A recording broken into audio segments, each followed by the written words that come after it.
जय श्री राम। भक्तों, आज का टॉपिक है पूरी जिंदगी बीत गई, यह नहीं पता चला ध्यान में करना क्या है। भक्तों, प्रसंग बहुत अच्छा है क्योंकि ध्यान की प्रक्रिया के लिए है और ध्यान वह प्रक्रिया है जो हमें समाधि तक ले जाता है और समाधि में पहुंचने के बाद हमें उस सर्वशक्तिमान का ज्ञान होता है। तो इसलिए ध्यान करना ही चाहिए और हमारे संत महात्मा महापुरुषों ने ध्यान किया तो उन्हें समाधि घटित हुई और समाधि में परमात्म तत्व का अनुभव उन्हें मिला। तो भक्तों, बात यह है कि ध्यान तो करते हैं लोग और तरह तरह से करते हैं, लेकिन ध्यान की सही प्रक्रिया क्या है यह कुछ ही लोगों को पता है। यह पता ही नहीं है कि ध्यान में क्या करना है, ध्यान है क्या चीज़। बंधु, बहुत शॉर्ट में समझाने का प्रयास किया हमारे संतों ने। जो ध्यान में प्रवेश करते हैं तो उस समय हमें क्या करना चाहिए और यह पता भी होना चाहिए कि ध्यान किस लिए किया जाता है और ध्यान में करना क्या है। जो पहली स्टेज होती है वह ध्यान की यह होती है कि ध्यान में हमें बैठना होता है। कुछ लोग बैठते हैं, आँख बंद कर लेते हैं, बैठ जाते हैं, इसके आगे उन्हें कुछ पता ही नहीं होता। तो बंधुओं, वही हमारे संतों ने समझाया कि ध्यान में बैठने के लिए हमें एकाग्रचित्त होकर के बैठना चाहिए। लेकिन एकाग्रचित्त कैसे होगा ये पता ही नहीं, लेकिन वह प्रक्रिया कैसे आएगी यह भी पता नहीं है। तो एकाग्रचित्त होकर के बैठना चाहिए, लेकिन एकाग्रचित्त होने के लिए हमें पहले अपने शरीर को स्थिर करना होगा, तभी हमारा मन एकाग्रचित्त होगा। क्योंकि संतों ने कहा है तन स्थिर, वचन स्थिर, उसके बाद में मन स्थिर। तो आप अपने वचन को स्थिर कर लें, अपने मन को स्थिर करने के लिए तन को स्थिर करें। तो बंधु, आप अपने समय के अनुसार, वैसे तो ब्रह्म मुहूर्त सर्वोत्तम समय है, लेकिन फिर भी उस समय पर हर किसी से उठा नहीं जाता है।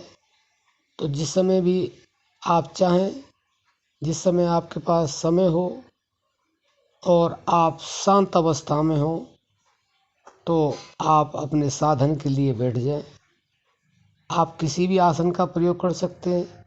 वैसे संत लोग दो आसन प्रयोग में बताते हैं, एक सिद्धासन, एक पद्मासन। पद्मासन थोड़ा कठिन होता है, सिद्धासन आसान होता है। तो आप सिद्धासन पर बैठ जाएं, कमर बिल्कुल सीधी कर लें और गर्दन सीधी हो और आप स्थिरता से बैठ जाएं। बस शरीर का कोई भी हिस्सा आपका हिलना नहीं चाहिए। उसके बाद में आपने कुछ नहीं करना है, यह पहली अवस्था है। यही अवस्था आपको वहाँ तक पहुँचा देगी जहाँ आपको जाना है। और उसके बाद में आपने बस बैठे ही रहना है और ज़्यादा से ज़्यादा समय, जब आप परेशान हो जाएं, आपका शरीर आपका साथ ना दे, तो आप उस समय ध्यान से हट सकते हैं। केवल आप सिद्धासन में बैठ करके अपने शरीर को अचल कर दें, वह बिल्कुल भी कहीं से भी हिले नहीं, ऐसी स्थिति में चींटियाँ काटती हैं, खुजली होती है, उसको रोकने का प्रयास करें। आप कुछ भी न करें और मन के जो विचार हैं वो आएंगे और जाएंगे, ना उनको पकड़ो और ना उनको छोड़ो।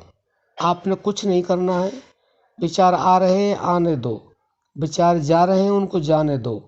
आपने उन पर फोकस करना ही नहीं है। तो बंधुओं, हमें यही करना है कि अपने शरीर को स्थिर करना है और इस तरह स्थिर करना है कि जैसे ये शरीर है ही नहीं। जब इस अवस्था में आ जाएगा शरीर और आपकी वाणी बोलेगी नहीं, शरीर कोई प्रक्रिया करेगा नहीं, तो आपका जो मन है वह स्थिर होने लगेगा। और जैसे जैसे मन स्थिर, तन स्थिर होगा, वैसे ही आपका मन भी स्थिर होगा। तो आपने सिर्फ इतना ही करना है कि अपने शरीर के साथ स्थिरता से बैठना है। ना कुछ सोचना है, ना समझना है, न छोड़ना है कुछ, न पकड़ना है। तो स्थिर जब आपका शरीर हो जाएगा तो आपका मन स्थिर होने लगेगा। और जब आपका समय अभ्यास में ज़्यादा बढ़ जाएगा तो शरीर आपका स्थिर हो जाएगा, तो मन भी स्थिर हो जाएगा।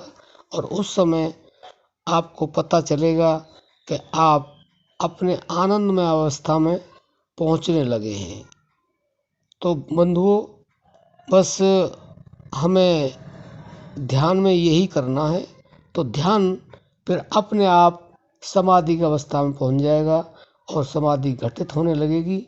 और जब समाधि घटित होगी तो वह आनंद की आपको वर्षा होगी, जिस आनंद के लिए आप अनंत जन्मों से भटक रहे हैं। तो केवल आपने यही करना है। हम आशा करते हैं आपको पता चल गया होगा कि ध्यान में क्या करना है। तो यह आप अपने प्रैक्टिकल में लाएं और उस स्थिति को प्राप्त करें जो स्थिति के लिए आप ध्यान कर रहे हैं। जय श्री राम।